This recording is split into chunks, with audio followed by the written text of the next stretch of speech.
Happy Wednesday. We are back in the book of Colossians, this letter written by Paul about 60 AD to a small community 100 miles east of Ephesus on the trade route, known for what it's worth for their wool. This is a letter, a circular letter. It's also an occasional letter.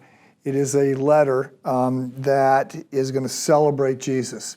So we were looking at the fact that this guy, Epaphras, who had started the church, probably comes to faith at the church in Ephesus, meets with Paul, that Epaphras has gone back to Rome, and whether he knew he needed to meet with Paul or not, he does, they talk, and Paul realizes that he needs to write this letter that is going to be dealing with some of the problems. And so I sort of said, look, tragically, there are issues in churches always, not just today, certainly today, but always.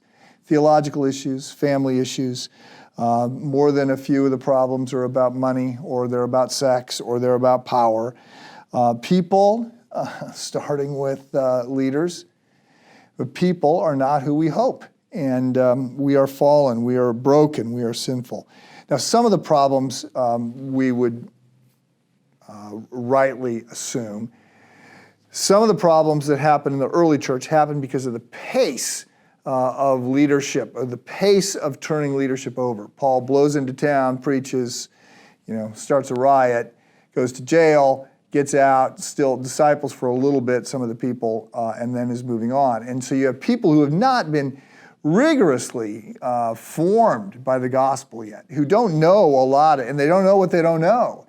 It's not like they spend years and years sort of coming up through the ranks. And it's not like Christian leadership is like other leadership. I mean, especially in the first century in the Roman Empire, which considered humility to be a bad thing. It was an honor culture. It was all about power. And so the ways that Jesus leads, the ways that other people lead, or the ways that Christians are called upon to lead is so different. So you've got some problems coming out of just the pace of putting people into leadership, and so you sort of think they need to go slower. But at the same time, there's this urgency to get the gospel out and to start churches and to reproduce. So when I read the New Testament, I generally feel like they're going too fast, but surely we go too slow, and there are likely next steps and leadership issues for you that are in front of you. So look, there's a variety of things we think are the issues of the day, some Jewish rituals, some pagan claims. There's people that seem to be obsessed with angels, and these are people that are trying to come into the church as false teachers. Whether they're already in the church or they're just on the periphery, the scholars are debating. But here's the deal. And this is one of the challenges that we face, so just going to leave this with you today. If you got truth on one end and error on the other, right? The challenge is when you get in here, right? I mean, it's easy for us to look at atheism or pantheism or panentheism or whatever it is and say, no, that's not what we're called to, and we can't go along with that. As you get closer and closer, you go, okay, some of this is really close to the truth, but still outside the lines, still not Apostles' Creed Christianity.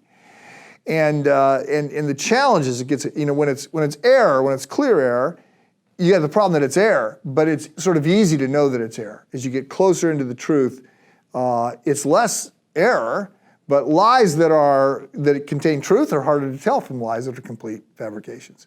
And so one of the things that we work on is to know the heart of the gospel and to find ways to work, to know what we fight for, to know what we have to die for, but to be generous and open-handed with people who differ with us on secondary issues. So all of that sort of undergirds the book of Colossians.